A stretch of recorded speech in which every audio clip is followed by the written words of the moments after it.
Ojasing amasung ichilinawsing pugnamakpo aikoigi kanbiba mapu Prabhu Jisugi mingda salam tawjari aduga Ishwarbu yamna thagatjai maramdi ngasi amuk anoba message amaga mayamda haidokjanabagi tanja pinabire प्रार्थना तौजगे सर्गदा लैबा इपा ईश्वर नचाना नाहाकी वही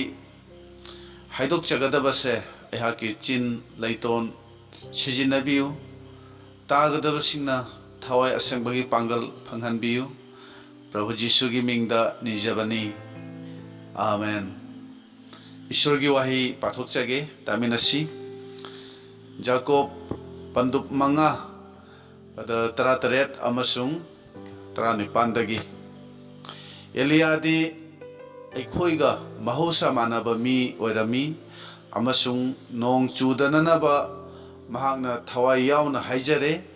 अदुगा चही अहुम था तरुक फावबा पृथ्वीदा नोंग चुदे अमसुंग महाकना अमुक हन्ना हाइजरगा सर्गना नोंग पिबिरे अदुगा पृथ्वीना मही पालकले। ngasi numit asida ehang haidok jagadaba message asigi hiram thim adudi प्रार्थना की पुंसी है हाइबनी अखोइना खंगी मदुदी हौजिक मतम असिदा अखोइना हिंगलिबा ताइबंगपान असिदी लाइना लाइचत असि अना अमसुंग नुंगसिनादबा अमगा अमगा हातोकनबा फत्तबना नोंगमा नोंगमागी हेंगतलगलिबा मतमनी हाइना अदुना हौजिकती अखो यामना कोमना नुंगाइना लेथोकपा मतम नत्रे सिंगलुपकी दमकता पुनिंग चंगना मित्तगी पी सिंथादुना मतम काइथोक्तुना पोलुम अमगा लोइनाना प्रार्थना तौबा मतमनी जिसुना अहानबगी ओइना ताइबंगपानदा लाकलमदाइदा धर्म चेनबा सिमियोन अमसुंग लुख्राबी अनाना इजराइलबु हंदोकपीबा ngaijaba ओइना निंगना संगदा हाइजदुना लैरमी असुमना जिसुना अनिरक सुबा ओना लागलमदाय असिदासु सिंगलुकपी असोनबा इचिलिनाव अमसुंग थमोय कनलबा थाजदबसिंगना कनबीबा फंगनबगीदमक प्रार्थनागी पोलुम पुबा अमसुंग दायित्व अमगा लोइनाना प्रार्थना तौबा मतमनी हौजिक असे मरमदी मतम फत्रे हौजिक तुम्बदगी हौगतपा पुंफमनी अखोइना हाना थाजरमबा मतम अदुदगी हौजिकना हेना अखोइगी अरान खुबम नक्सिलकले हाइबसे बाइबलना अखोइदा ताकपीबनी अनिरक सुबा ओइना लागलमदाय सिगी दमक अचिकपा कादा चंगदुना इचिलिनाव सिंगी दमक हाइजबगा लोइनाना अखोइ इसासु थौरांग तौबा मतमनी हाइबसे अखोइ खंगमिनारसी अदुना बाइबल की मनुंगदा माइचौ एलाइजा की प्रार्थना की मतंगदा यामना तोइना पल्ली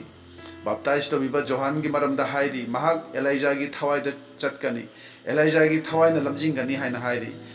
ईश्वरना एलाइजाबु थाव नोइबिखिबा अदुगा चप मानना जोहानबुसु थाव नोइबिखि हाइबनी मथंगददी चिंथक्ता जिसुना प्रार्थना तौरिंगे मतमदुदा मौसीगा लोइनाना एलाइजासु सर्गदगी लैचिन मरक्ता कुमथरकदो अखोइना खंगी अहुम सुबददी जाकोब मंगादा प्रार्थना की मतंगदा मयाम अमा हाइरबगी मतुंगदा एलाइजा की प्रार्थना की मरमदा हाइरी महाकसु अखोइगुंबा मीनी अवाबा अथेंबा मायुकनरिबा मीनी अदुबु महाकना नोंग चुदनबा प्रार्थना तौबदा लेबाक अदुदा चही अहुमगा था तरुक नोंग चुखिदे अदुदगी महाकना अमुक हाइजबदा सर्गदगी नोंग चुहनखिएना हाइरी आइना हाइजनिंगबदी अरीबा वालेमनबगी मी अमगी प्रेयर लाइफ प्रार्थना की पुंसी की मतंगदा अनौबा वालेमनबा असिदा पल्लीबसिनी महाकसु अखोइगुंबनी अदुबु आइना हाइजनिंगबदी अखोइना तौरिबा थौगल असिददी ईश्वरना लोइनरिब्रा मही यालिब्रा हाइबसिनी करिगुंबा मही यान्द्रबा अकंबगुम ओइरबदी अखोइना प्रार्थना की पुंसी ओइदबगिनी हाइबदो अखोइ खंगमिनसी यामना चमना यामना कोमना ईश्वर की थौगलदा सिंगलुकता यावदुना प्रार्थना दी तौबा अदुबु दायित्व अमग लोइनना प्रार्थना की पोलुम पुदबा प्रार्थना की पुंसी ओइदबगी थौगल मही यान्दबा अकंबगुम ओइरिबनी हाइबसे अखोइ खंगमिनसी ईश्वरना थाव नोइबिबा ईश्वरना सिजिनबा हाइबसिदी प्रार्थना की पुंसीदा हिंगलिबा मी खक्तना ओइगनी मा खक्तना थवाइगी महीदो फंगजगनी हाइबसे अखोइ खंगमिनसी अदुना प्रभु की दूतना मेरीदा करी हाइखी कीगनु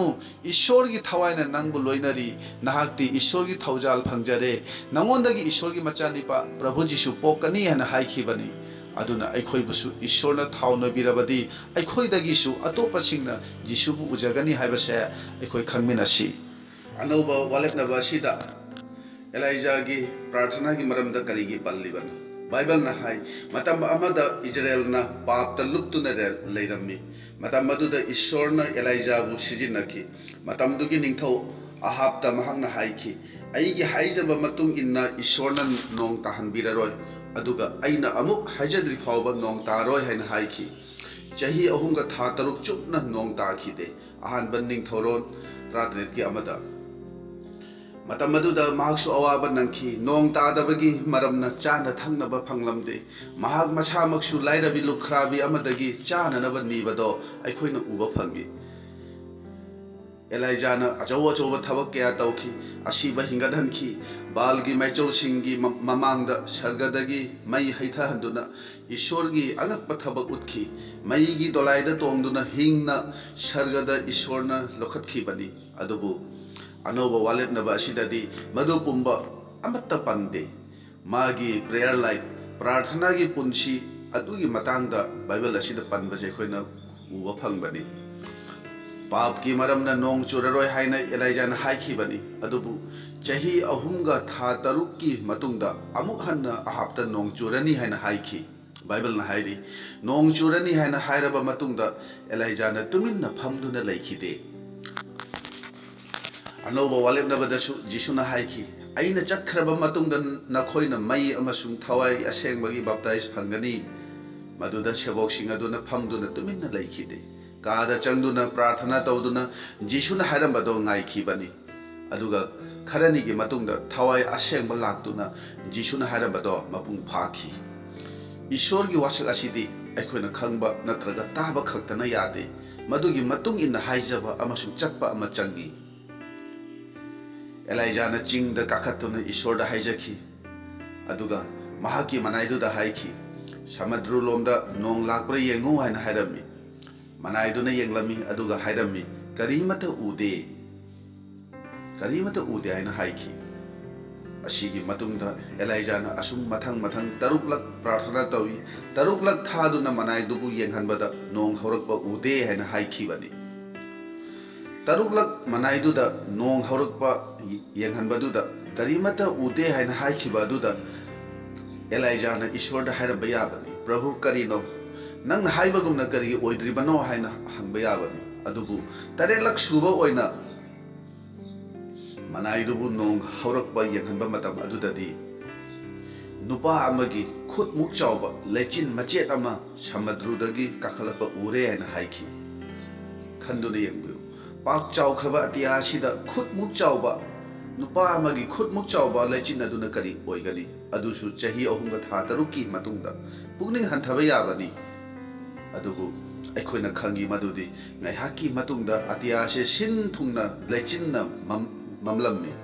nungsit lakwa hauraklammi amasung nong kanna churammi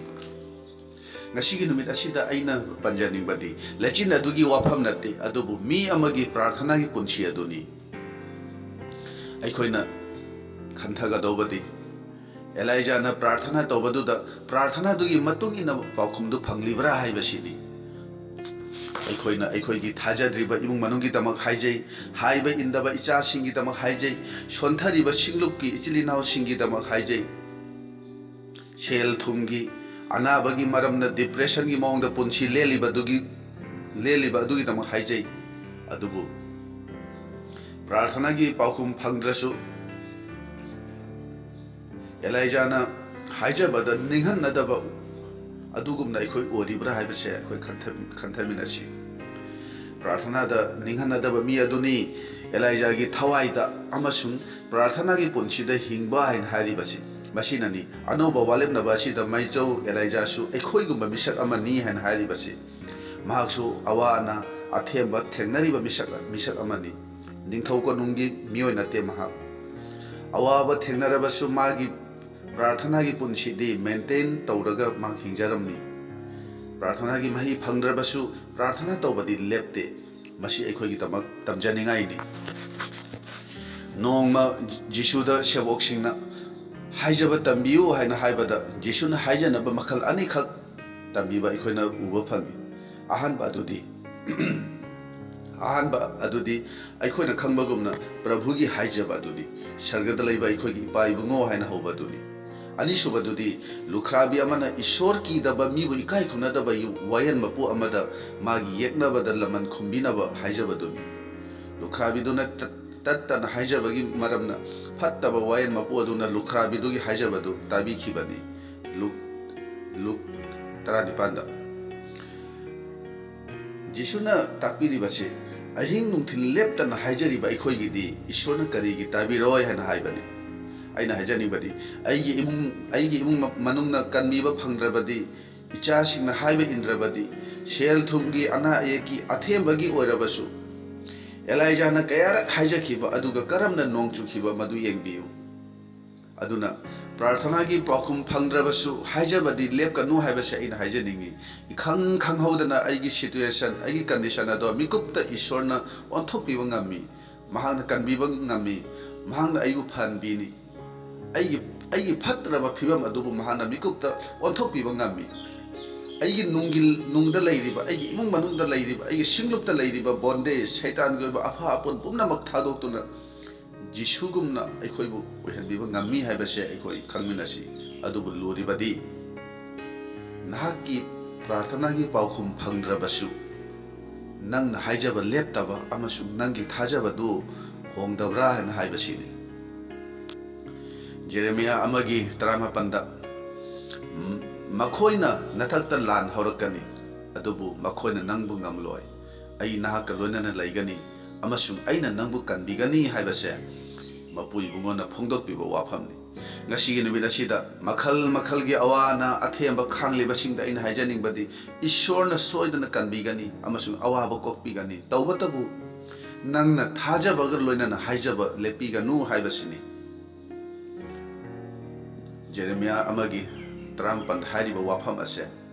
marupsingda aina haijaningbadi masi anoba walepnabagi wafamgumna lobiyu haibase aina haijaning अखोइगे पुंगनिंगदा नेगेटिव फीलिंग मयाम अमा लाकपा याय अदुबु ईश्वरना हाइरि मखोइ माइ पागलोय नंगबु कनबिनबा अइना नंग लोइनरी हाइना हाइरि महाकी वहाइदि भांगना सोइदना मपुंग फानगनि अदुगा अखोइसु अखोइगे तौगदबदो मपुंग फानसी मदुदि अखोइगे हाइजबदुनि अखोइगे प्रार्थना अदुनि चिनबानगी वहाइ खक्तन नतना थमोइदगी थोकपा वहाइना ईश्वरबु कौजबदो अखोइ लेपरोइसि तमसी एलाइजागी मतमनी जिसुना हाइदि एलाइजादि लाखरबनी अखोइना एलाइजागी पुंसीबु तमजरसी अखोइना प्रार्थनागी पुंसी ओइदबना ईश्वरना अखोइबु लोइना बिदबनी थौगलदा मही यानदबनी हाइबसे खंगमिनसी अखोइगी मांगखरबा प्रार्थनागी पुंसी अदो अमुक हंजिल हलसी करिगुंबा पुकनिंगदा प्रार्थनागी वखल खजिक्तंग ओइरबसु फरोकलबदी अखोइ हेक्ता प्रार्थना तौरसी सिंगलुप्ता सिनरिबा एलाइजागी थबक अदो मसी ममांगदा खुरु खुदा कुंदुना हाइजगदब ईश्वर असिना अखोइगी पुनमक पिबीबा ngami हाइबसे अखोइ थाजरसी इमुंग मनुंगी अमसुंग सिंगलुपकी दमकता प्रार्थनागी पोलुमसे अखोइ पुरसी अहानबददी पिखरबा लेचिनगुमना उरबसु अकोनबददी अकनबा नोंग चुदुना मही फंखिबगुमना अखोइगी हाइजबसु मपुंग फानबिगनी हाइबसे अखोइ खंगमिनसी ngasigi sarmon asida प्रार्थना अमसुंग लेचिनगी मतंग असिदा हाइजनिंगबदी मसिदा लेचिनसी थवाय असेंगबा लाकपगी खुदमनी मौसीना इजराइल मचासिंगु लमजिंगलिंगैदा महाकी ममांगदा लेचिन अमसुंग मैगी युंबीना चिंगबिरंबदो अखोना खंगी मौसी अमसुंग एलाइजाना जिसुबु उनबा लाकपदुसु लेचिन मरक्तनी जिसुबु सर्गद लौखतखिबा दुसु लेचिनना खंजिनखिबनी एलाइजाना प्रार्थना तौबदसु लेचिन लाकपसे अखोना उई लेचिन हाइबसिदि प्रार्थना तौब खक नतना प्रार्थनाई पुंसीदा हिंगलिबा मीसिंगी दमक्तनी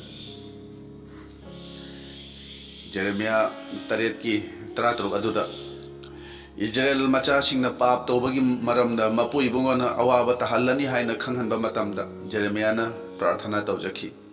Mapu ibungonadi makhoi damak niganu haijaganu प्रार्थना तौनु नंग हाइजरसु अइना तारो हैना हाइखिबनी अदुबु जेरेमिया नदी मी सिंगदुगी तम हाइजब तोकते नखोई दमक हाइजब तोकपसे मपु इबुंगोगी मफम द लंगजब थोकनी हैना सामुएल नसु हाइखिबनी इबुंगोना मखोईगी पापसी नाकपीब याररोइदरा याबिरोइदब ओरबदी नहाकी मी सिंगी ममिंग इखरब लारिक अदुदगी अइगी मिंग मुथत पिरो हैना मौसीना इजराइल मचा सिंगी दमक मपु इबुंगोदा हाइजखिबनी मरमसिना ईश्वरना थाव नोबिखिबा ईश्वरना अंगकप मवंगद सिजिनखिबा मीसिंग असे प्रार्थना की पुंसीद हिंगबा मी ngakतनी अदुना ngasiदगी अइखोइसु सिंगलुपकी अमसुंग असोनबा इचिलिनाव सिंगी दमक अदुगा थाजदब थमोय कल्लबा मैते इजाति की दमक प्रार्थना कनबल लानमी अमगुम ओइरसी तामिना खरबो हेसे ईश्वरना बोर पिनबिबा ओइरसन आमेन।